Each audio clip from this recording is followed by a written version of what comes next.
Welcome to episode 153 of Gun Guy Radio. This is the podcast that shines a positive light on the firearms lifestyle. I'm your host, Jake Challand, and this is your weekly dose of positive firearms talk without the politics. And it's that episode of the month you've all been waiting for, where Paul Levy, the products spotlight manager, correspondent, whatever his title is this week, joins us. Hey, Paul. Hey, Jake, I go by that same title here at work. It's a long business card. Yeah. Well, very cool. You're fresh back from SHOT Show, which I skipped at the last minute. So how was SHOT Show overall? How was the experience? It was a good time, of course.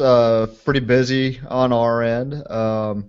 It was a lean year for a lot of manufacturers, but the mood at this SHOT Show is actually pretty good. A lot of people are pretty excited about 2015. Some pretty cool new products. On the gun side, I didn't see a whole lot. Just complete firearms ready for market. There's a lot of kind of just refined versions of stuff unveiled last year. So if we could run through a few products that kind of stood out, if you'd like to go over a few of those. Yeah, sure, and then we'll dive more in the product spotlight here in a little bit. Yeah, go for it. Some things that stood out to me, anyways. The SIG line, they have some optics coming out. They're pretty cool and they're really nice. Didn't expect to see that from SIG. They kind of revamped their whole accessory line, and of course they had all sorts of new guns out. The MCX, a little MP5 looking AR type gun. Then of course Magpul had a lot of new products. I'll try and get those on the podcast as soon as I can, but they don't even have production versions of a lot of their parts. They're just so excited they want to get the word out on a lot of these. The D60 mag, which will be out later this year. It's a 60-round 5.56 polymer drum for the AR-15. It's going to retail about $130, pretty cool. Glock magazines, that was a big talk. Glock magazines for $15.15. That's the retail. So that's pretty exciting. I'll try and get my grubby hands on this stuff as soon as I can and get it over here. Did you see anything that really kind of piqued your interest? Kind of something that was innovative? No, this year is a lot of refinement, I'd say. I was really hoping there'd be some really innovative stuff, but it's a lot of just kind of refined lines and really kind of doing things better or at a lower price point. That's really what I kind of saw this year. We're going to have some cool stuff. Hopefully I can get some samples here soon. I'm pretty excited about some M16A1 and A2 barrels we're going to have. We're going to have replica barrels coming that match the original GI prints. So those are pretty cool. That's not exactly innovative. It's just getting those parts back to market that people can't find to the specs that they want and the profile they want. So that's exciting. Also going to have a 1911 22 conversion magazine. It's actually up on the website already. I'll bring that on here next time. It's a pretty cool little guy. Yeah, really on the innovative side, the most innovative stuff was probably like the Desert Tech bullpup, Kel-Tec's bullpup that they showed last year, but this show they kind of have their finalized version, their production versions that they're going to have fairly soon. So yeah, just a lot of refinement. It's still cool to see. Very cool. Well, if you're online and you're shopping Amazon, please check out our Amazon affiliate link before you fill up and check out with that shopping cart. So you can bookmark firearmsradio.tv/Amazon the next time you're shopping. And as always, you can shop Brownells as well with our Brownells affiliate link. Just check the website for those affiliate banners. And also, just a reminder, we launched the FRN Patreon campaign, the way you can easily crowdfund all the shows on the network. If you want to contribute to the network as a whole, go to patreon.com/FRN. Well, it's that time again for the main topic where we feature several awesome tools, gun parts, gear, whatever Paul brings on the show. What's your main focus this week? A little gunsmithing? Yeah, we got a little gunsmithing. I think we hit on it here recently, and actually one of these parts is similar to one I brought on not too long ago. But we're actually seeing some pretty neat parts on the gunsmithing side, both from outside vendors and then stuff we're kind of sourcing or just stumbling across here in-house. The first one, a lot of people are probably seeing already. It's just been on the market for about 2 months. It's the Bev block from Magpul. You know And what? I had actually not seen it before, oh, you believe it or haven't? not. No, Okay. yeah, I'm kind of blown away at this. So it's been out a few months. Yeah, it's been out about probably about a month and a half. They shipped them there in December or so. And what it is, people are familiar with assembling AR-15s. It's kind of a mix between the reaction rod or the barrel rod that Brownells sells, a lower receiver vice block, and all those things combined in kind of this little neat little tool. And it kind of attaches a little different. Those watching can see that that it's this kind of just this block with a what looks like a bolt face in the top, and Yeah, that interface. it looks like a, sorry to interrupt, it looks like a magazine with like a, well, it's magazine shaped and it's black polymer and it's, yeah, it has like that bolt, almost like a bolt glued on top. Yep, it's got this bolt pretty much on the top, which interfaces with your barrel extension, and the rear of it has a little O-ring, which you just slide a carrier in to lock over that, and that really locks in your upper receiver and your barrel when you're moving the barrel nut. And it also has a hole on this lower portion to lock into the upper receiver.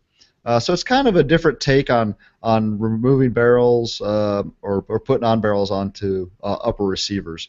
And I did bring an upper over just so I can demonstrate to at least our viewers Oh, to cool. kind of demo how it works. And also got that for a product here, bring it on here in a sec. So here's your standard AR-15 upper receiver. And take the block, of course, make sure it's unloaded, it's clear. And basically the bev block inserts up through the magazine where it would interface with the upper receiver, and then place it into the barrel extension where the bolt interfaces. And there, I don't know if you could hear that for audio listeners, it just kind of locks in there. Right now it's not ready to go just yet. There's a pin here where your takedown pin is. It's supplied with 3 polymer pins that you just insert there to lock it in place. And you can operate from there. It's not going anywhere. But you'll also want to insert your carrier into the rear, and that'll lock onto the rear of the bev block. And there you heard it lock in place. That's snug. And then you can throw it in you will need a vise. Then you can throw it in your vise, and then you can take off your barrel nut, remove your handguard, do any work as needed. And you'll notice, too, I have a giant Vortex PST on this. I didn't have to remove an optic. I didn't have to, clamp anything around the upper receiver. Right. So I can swap barrels. I can change out muzzle devices. It'll be really handy for that if you're just swapping muzzle devices and you have an optic mounted and you don't want to, remove your optic, anything like that. You're happy with where it is.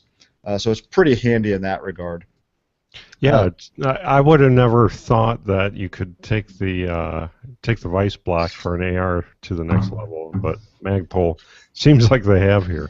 Yeah, it's pretty clever. I was hoping to have the wrench too. They have a new wrench as well, and that's not quite as innovative, but it's still kind of redesigned.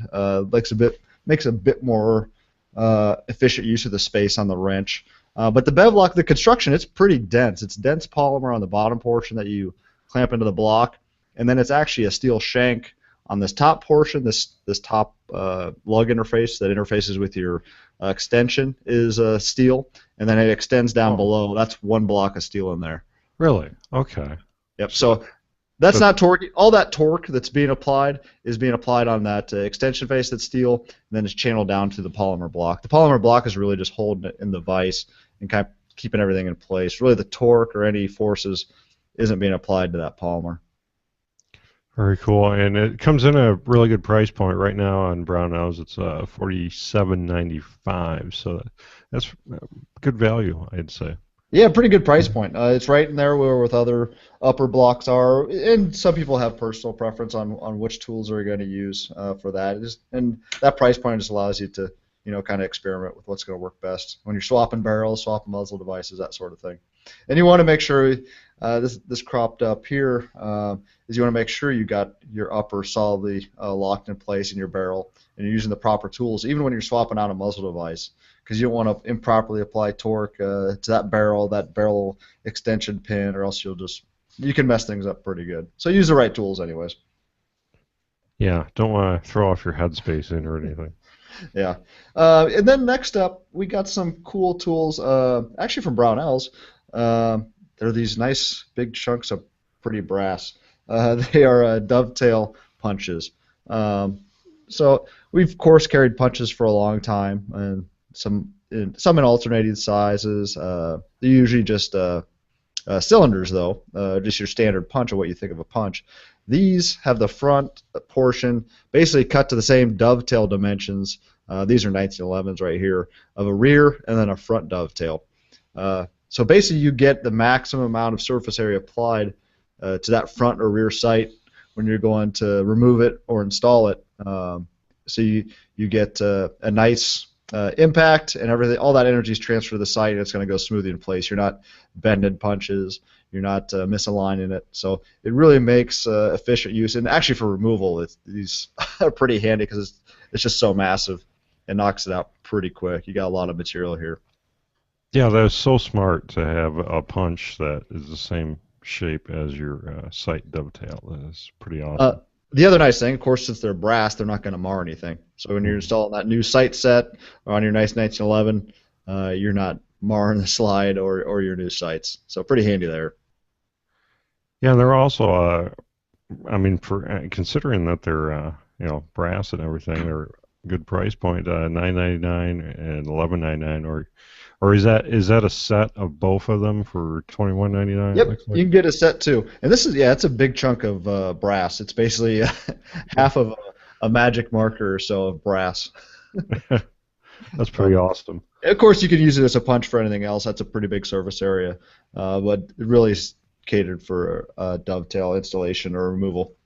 And then a cool product, back to the AR-15, and really a similar product. This one, it's so new. It's here late January, January 29th when we're recording this. I don't know if you want me to tell people that, Jake. That's fun.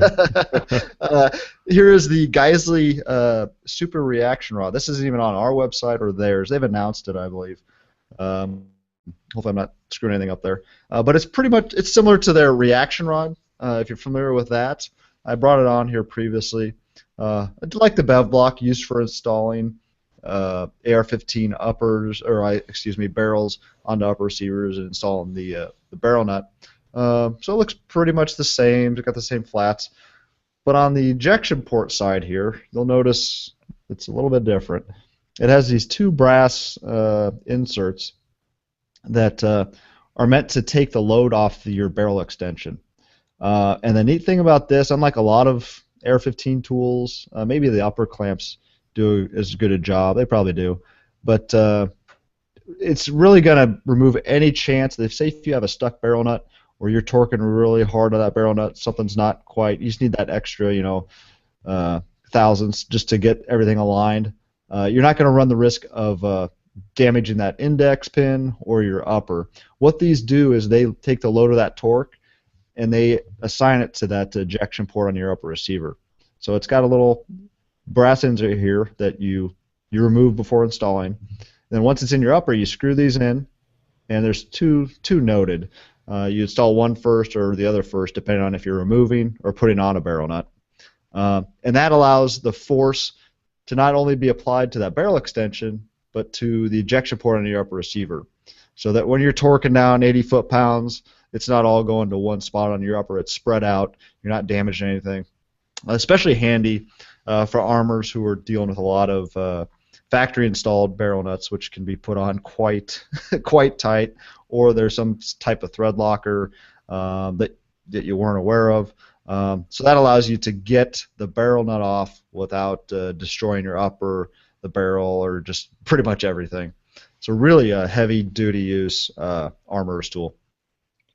Yeah, that's pretty neat. I would have never even thought of using an ejection port as another Yeah. place to, I guess, spread the force out Yeah. too. And it's another aspect too. I've used the Geisley reaction rod for a while now, and it's a pretty handy tool. But one thing you might run into when you're installing barrels or working on your upper is there's nothing to retain the upper receiver on the rod, so it wants to occasionally slide forward on it.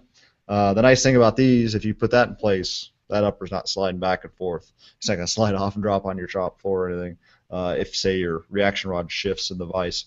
So really pretty handy there. Now, those little brass pieces that you Hmm. screw in, you take those all the way out to Yeah, put this on? you have to take those all the way out because the diameter of the reaction rod is the interior diameter of your upper receiver. So you have to take those out first and then install it, and then whichever one is noted as the first installation, they're marked on the reaction rod. Tighten first for removing barrel nut, tighten first for installing barrel nut. So there's two there. You just install the appropriate one, tighten it all the way, and then just install the other. And that they're kind of angled so that whichever one is installed first puts load on either the bottom or on the top of the ejection port, depending on if you're installing or removing the barrel nut. So it's pretty clever design, distributes that load, and just really ensures you're not destroying your gun or whoever's gun you're working on. Yeah, absolutely. And that it comes in at a good price point. It's going to be what, around the $100 range? Yeah, the standard reaction rod is 100. I believe this one's a little over that. I want to say it's about 130, but don't hold me to it. Bill, guys, they might get mad at me if I start. Okay, sorry, I'm throwing numbers out there, and yeah, I'm sorry, I should have brought the price in there with me, but it's not much more, and it's probably worth it if you're dealing with a lot of those troublesome uppers and barrel nuts. Right. Yeah, for sure. If you're doing a lot of that, even as a hobbyist, I can really see that coming in handy. Yeah, I've come across it, and it's just some manufacturer will just torque that down just a silly amount for whatever reason, and they're kind of a bear to get off, or even getting barrel nuts lined up sometimes. If you're just installing the standard barrel nut so you can get the gas tube through, that extra little distance could sometimes be pretty challenging. Well, very cool. So what's next on the agenda? Yeah, we got from Lumberton Arms. We got these little sand detail sanders. It's a detailing kit actually. It comes with some various sanding tools. It's this polymer body with an outer sanding strip, and they're various grits. Really pretty neat. Our gunsmith guys brought these on.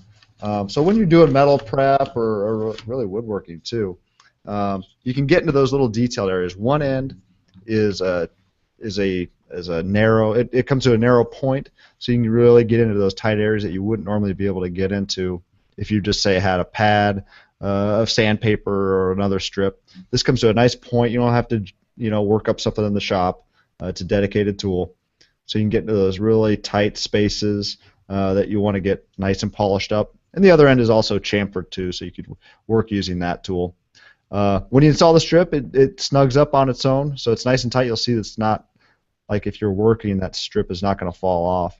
But this is really for detailed prep, prior to getting something ready to go. Comes in the various grits. And of course, you can color code them. It comes with the 4 different strips here. I'm going to look and see what grits they come in. And for listeners, they really look like pens or like an exact knife or something, that kind of a shape. Yep, and this is really for the gunsmith that's doing prep work, really going to be doing some detail work. If you're a woodworker too, it'd probably come in handy if you're doing some really intricate stuff. And here's the 4 it comes with. And then here's the little belts. Bring those out. If I can get them out of there. So that is there. So the belts also come with it, so you could swap those out. Like I said, they snug right up. It's pretty easy. So it comes with the belts here, and then you get the various, I'd call them pens, I guess. Yeah. Detailer kit. Yeah, and those belts wrap like all the way around the pen, like long ways, and then I'm assuming that if you're using the tip a lot, as you're using it, you can probably rotate that. Yeah, like I'll do it right here. You can just rotate that. If you'll see it, this one actually was used with some wood. I don't know if you can see it or not. But you can just rotate it around. You just apply a little bit of pressure. You'll see how snug that is. Like it's not.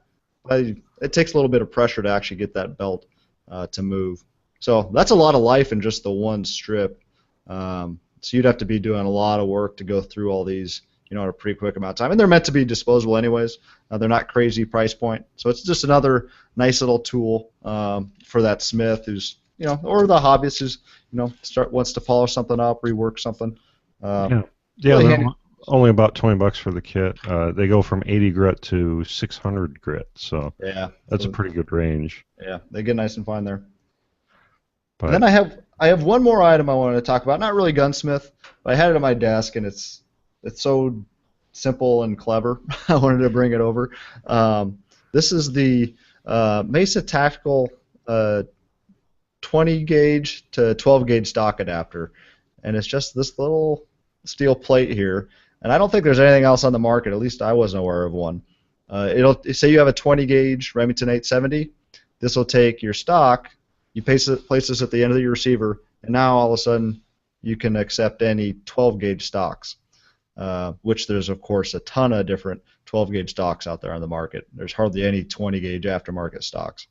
That is really smart. Yeah. So pretty cool. 20 gauge is actually gaining some ground as far as use for slugs and hunting in general, because it's a pretty capable gun. And this is kind of a cool little adapter, so you can use all those, folding stock, recoil reducing stocks on your 20 gauge. So just wanted to bring it on. Nothing, fancy, but it's just kind of a simple design, and it's gonna, I think, meet a lot of needs for a lot of 20 gauge users.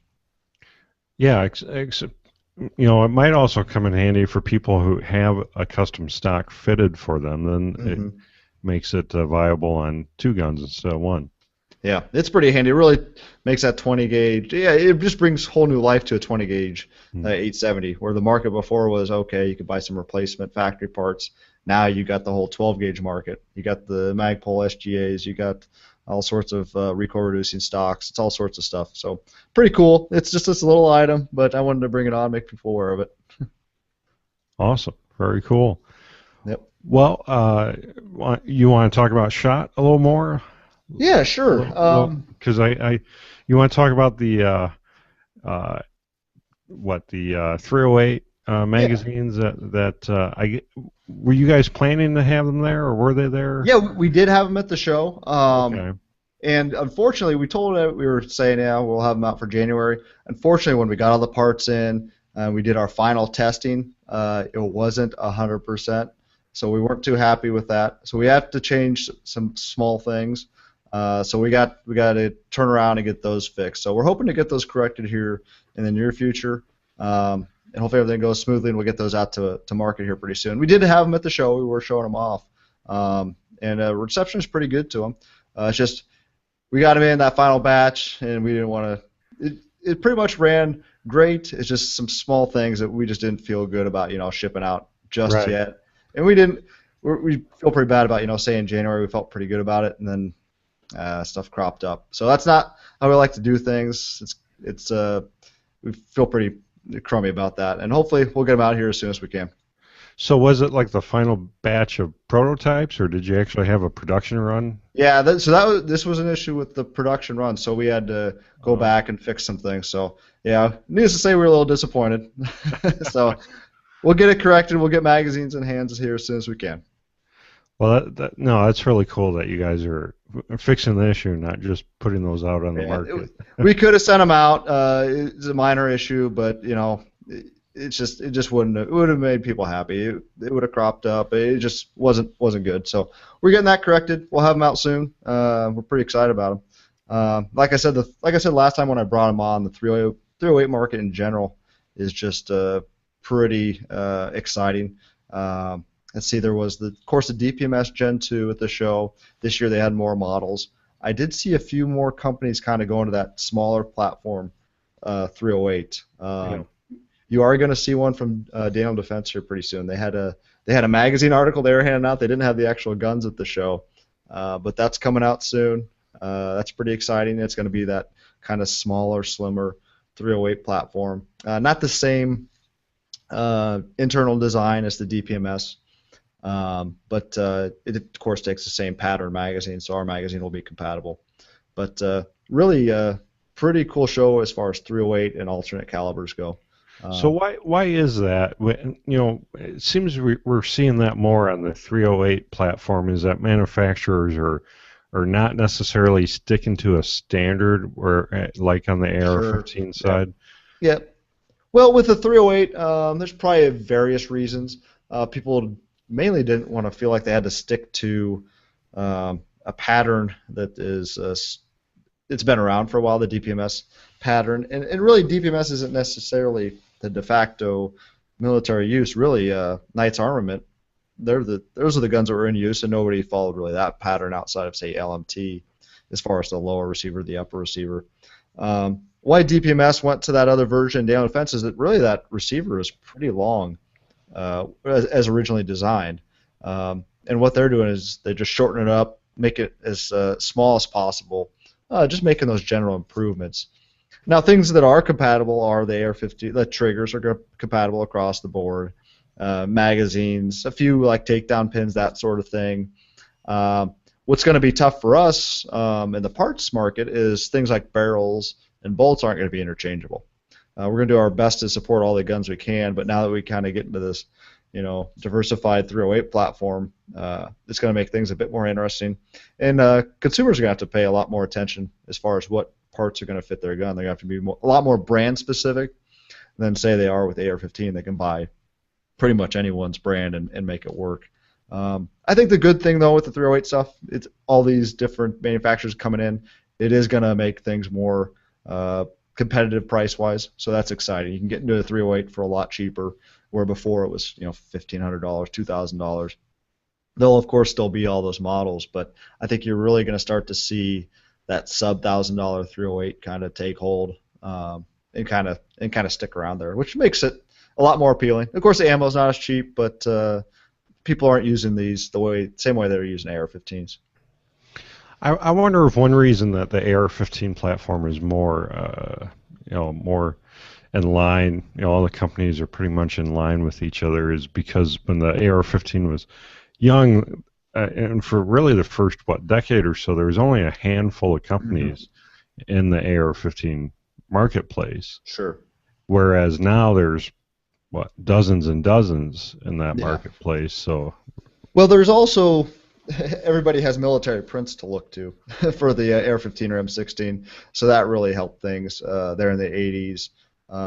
When a lot of actually over here in Illinois and Iowa in Minnesota were those kind of like DPMS, Armalite, Lewis Machine Tool, where they kind of looked at that pattern and how they could replicate it, how they could get parts to the civilian market.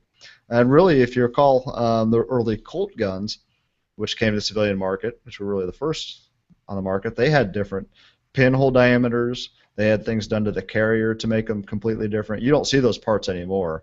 The big hole lowers and upper receivers. The carriers are pretty goofy. The lower receivers have things done to really make them. That first run of Colts, and they stuck with it for a while, was really to make it clear to the ATF that this is not a M16. It's not full auto. It's just a semi-auto gun. Can't take the same parts. And thankfully, we've gotten away from that, and it's standardized.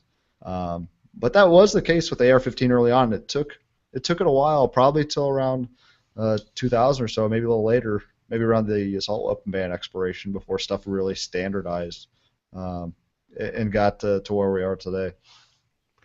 Right. So, what else you want to talk about? SHOT? Did you have much time to walk around, or were you in a lot of meetings? What SHOT show looked like for Paul Levy? Sure. I had meetings usually a little bit before show started. I had meetings with vendors at the booth or at their booth. I try to get a good mix, so I'm not stuck at the Brownells booth, and I can get out and visit people's booth, especially if they have new products. Our team here works with the products, so we gotta get hands-on, take a look at things. So frequently I'm going to their booth, and along the way it's great too, as I get to check out the new suppliers I never would have came across sitting here in Iowa, and if I had stuck in the booth. So that's really a great aspect. And really, a lot of the innovation, you got all the big flashy booths upstairs, you got the big names, the manufacturers, but really you go downstairs into the side ballrooms, and that's where law enforcement, the tactical community kind of is, where you first get a booth, basically, where they stick you. Right. And that's where you see a lot of the innovation. One thing I've noticed a lot is it seems like AR-15 lower receivers that accept Glock magazines. Those seem to be really catching steam and gaining hold. Glocks in general, or accessories for Glock, or aftermarket barrels, slides, and even frames. A lot of people are diving into those. Companies that were manufacturing parts for AR-15s before, They're just looking to branch out. They're doing what they can do in the AR-15. They're fulfilling that need, and now they want to jump into a new market. And that next logical step is a Glock for a lot of companies. So you're going to see some exciting slides, some aftermarket options. Of course, Glock now has the red dot compatible guns, but you're going to see a lot of people offering that as an upgrade. The slides, barrels, just some cool offerings that there was kind of a unique, very specific community before, and those guys are still going to be with it, still doing great things. But a lot of people are diving into that, and I thought that was pretty intriguing. Yeah, that is, well, and even Magpul is diving in that Sure. realm now. Exactly. So, yeah. Well, very cool. So are you on the roster for NRA show in Nashville? Well, regardless of whether or not I'm on the roster, I'm going to head out there anyways. I'll make my trek over there. I like the NRA show. I think that's a great. I think the size is more manageable for people to check out things. And especially if I'm not working the booth, it's pretty fun to be able to go around and check out things. There's stuff there you don't see, say, at SHOT Show. You have the collector groups that set up. I think last year they had a Vickers collectors group, which was they had 8 or 10 different Vickers machine guns, which you don't see at SHOT Show. So that sort of thing I really get a kick out of. They had speaking of Glock, they had a Glock collector that had every variation of Glock going back to whatever 1981 and forward. It was pretty neat. So that's the type of stuff I love at the NRA show, and of course all our customers go there. We get to meet them face to face. They get to tell us what's working with Brownells, what's not, what we can do better. That's always good to hear. People should never worry about coming up to us and tell us what we're doing wrong. We like to be able to address things and get some progress made. Very cool. Yeah. Well, sounds good. Well, I think that about wraps up the main topic, unless you had any final thoughts. No, I think that's it. Hopefully this next show I'll be able to bring on some items, some samples that we came across at SHOT, some physical parts, and we could talk about those. So do you kind of get an influx of new stuff to check out after SHOT? Oh, yeah. Big time. Yep, that's a good thing. It's all kind of condensed into one time frame. So we get a lot of people. We meet them face to face. We get our cards out there. And then kind of this week and the next few weeks, it goes on for a little while just to be able to go through it all. We get a lot of submissions. Of course, we're a high-profile company, and we'd love to carry everybody's parts. But it can be a lot of things that come through. So we get to see pretty much everything that's innovative. It's very rare that something kind of flies under that was really a hit in the community. We either seek it out or people come to us with it. Very cool. Well, if you want to see something else innovative and cool, check out Alien Gear holsters. If you're looking for a comfortable inside the waistband holster, the concealed in comfort cloak tuck 2.0, you can check those out there as low as $29.88. And yeah, I was Paul, I don't know if I told you, I was off work, during the SHOT Show, off from my dreaded day job. So I was working on my Amazon business and a little bit on the Firearms Radio Network. And but I don't know if I told you, I got my concealed carry permit. For Illinois? Yeah, for Illinois. I got it like New Year's Eve. So this was like my first solid week of carrying concealed, because I'm not allowed to at my day job. So, sure. So yeah, a solid week of carrying concealed, and the Alien Gear holster, very comfortable, very secure. I had the first time public bathroom experience while carrying all of that. And it didn't drop out or anything, so that's good. All is good. But yeah, forever warranty, free shell trades for life.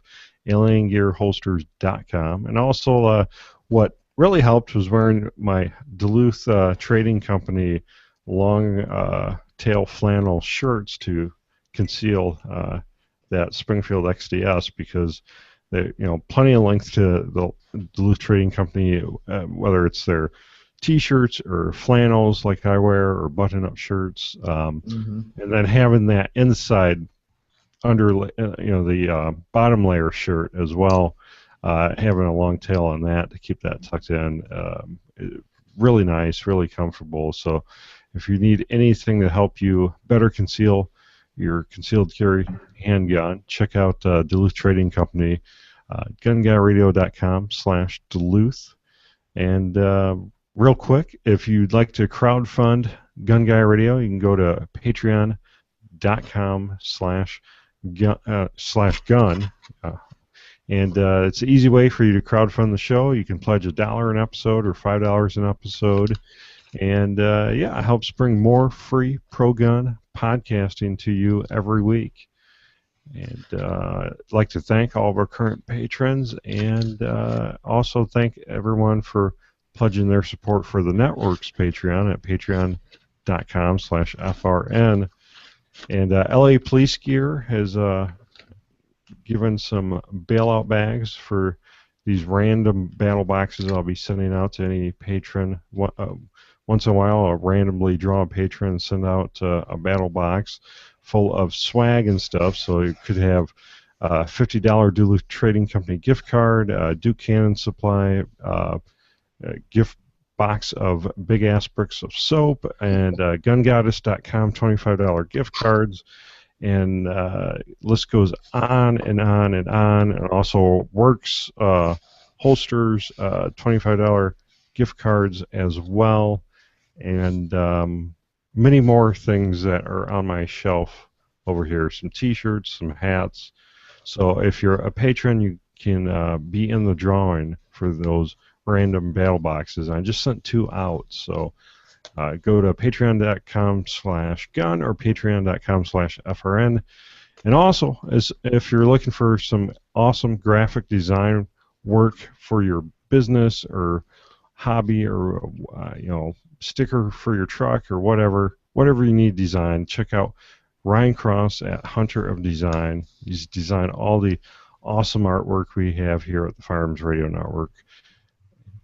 Well, Paul, that about wraps us up. So next week, or not next week, next month, we'll be looking for all that awesome new SHOT Show products that you'll be bringing on the show. I'm holding you to it. All right, I'll be sure to bring it. Well, thank you so much. And you can leave your feedback by commenting at the bottom of the show notes at gunguyradio.com/153. Remember to subscribe and leave an iTunes review. Please consider joining the NRA and Second Amendment Foundation. Don't forget to shop Brownells using our affiliate link, gunguyradio.com/satisfaction, and Amazon's affiliate link at firearmsradio.tv/Amazon. And also check out all the other awesome shows on the Firearms Radio Network. Well, thank you, Paul. Yep, no problem. Talk later. That's a wrap, and we'll see you next week.